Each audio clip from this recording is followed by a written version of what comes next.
we begin Shemos, and we hear about Batya, a heroic figure, a righteous Gentile, the daughter of Paro, who defies her father and saves saves Moshe Rabbeinu, this Jewish boy who's in the Nile. And when she stretches out her arm and reaches out and grabs onto that teva, grabs onto that basket and saves Moshe, that's where he gets his name from. The word Moshe means to draw forth from the water.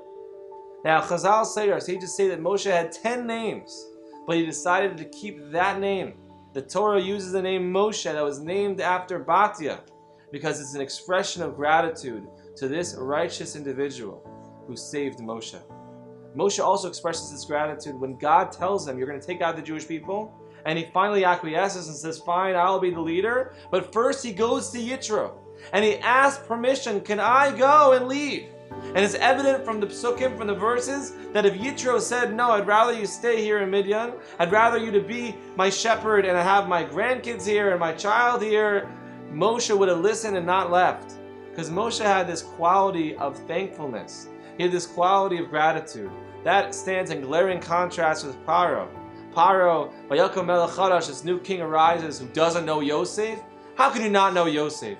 Rashi says maybe it was a new Paro. Maybe it was a new Pharaoh who was ruling over Egypt. But come on, you didn't know who Yosef was. He was the person who made Egypt a superpower.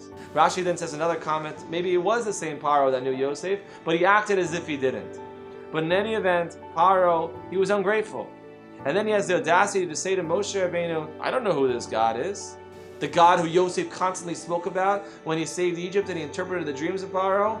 Paro lacked gratitude, and that's in contrast to Moshe Rabbeinu, who was the Makar Tov par excellence. He was someone who excelled in gratitude. May we take this lesson to heart and be like Moshe Rabbeinu, to be able to express gratitude in our life and not take people for granted. Yitro opened up the door of his house to Moshe when he was fleeing Egypt.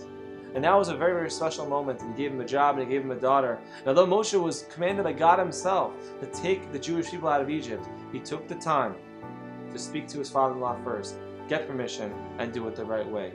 And we be also granted this clarity of thought as well in our lives. Shabbat Shalom.